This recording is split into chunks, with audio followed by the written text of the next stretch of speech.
So ayun guys, share ko lang sa inyo itong project speaker ko na ginagawa ko. So nabili natin to sa online.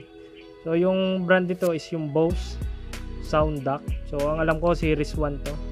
So nabili natin to ng as is. So sa akin ay ang hinabol ko lang dito ay yung speaker niya. So okay pa naman, na-testing ko na.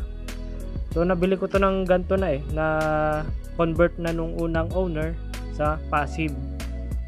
Tapos kulang-kulang na din yung parts niya. So ito alam ko ito yung pinaka main amplifier niya kasi ito yung heatsink So ito talaga naka-design to sa mga iPads.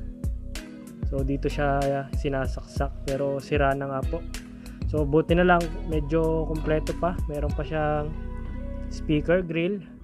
So ang gagawin ko dito restore lang natin ng konti para naman gumanda-ganda.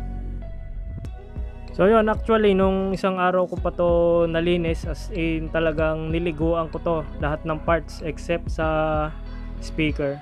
So ngayon i-remove natin yung speaker para mapakita ko sa inyo yung likod niya. So ayan solid na solid, talagang original na Bose. So yan, made in Mexico.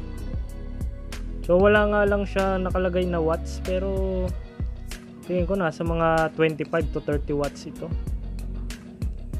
So kung bibili kayo ng mga drivers kasi ng ganito sa mga Bose, talagang napakamahal. So ewan ko lang din kung ano bang meron dito sa brand na to. So ito naman pag nagka-problema, nasira, sobrang hirap naman ipagawa kasi sobrang mahal din ang sinisingil. So yung box niya naman o yung baffles niya ay okay pa naman. So ito lang yung nakita kong medyo damage, pero kumakapit pa rin ang screw dyan. So sa ilalim dito binutasan nung una kong nabilhan. So dito niya pinalusot yung wire. So dito ko na din siya padadaanin pagka ayos natin. Tapos yung likod niya naman, so ayan po, Bose.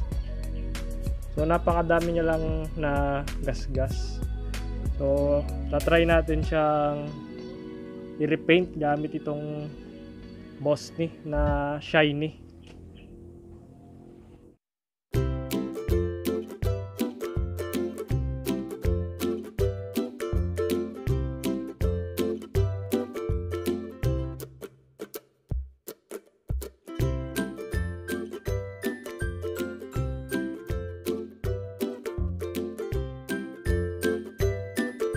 So ayun guys, may mga part or area naman siya na hindi ko na kailangan i-repaint, kaya tinakluban ko na lang siya ng papel. Especially syempre yung kanyang brands. Yan. So ready to spray na to. Buti na lang. Maganda ang sikat ng araw.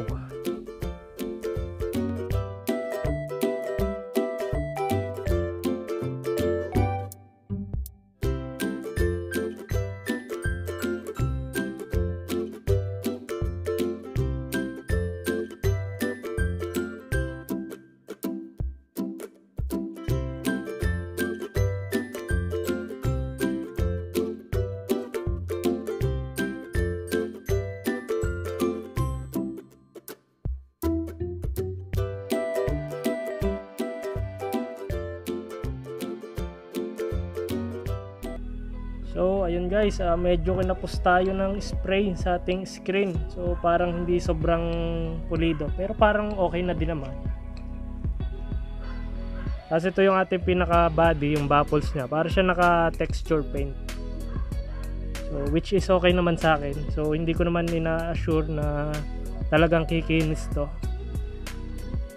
So ito hindi ko na masyado pinaganda, pahapyaw na lang. Sa ilalim lang naman kasi to. Ayan, so, pinalabasan. So kahit konting retouch lang para maging presentable.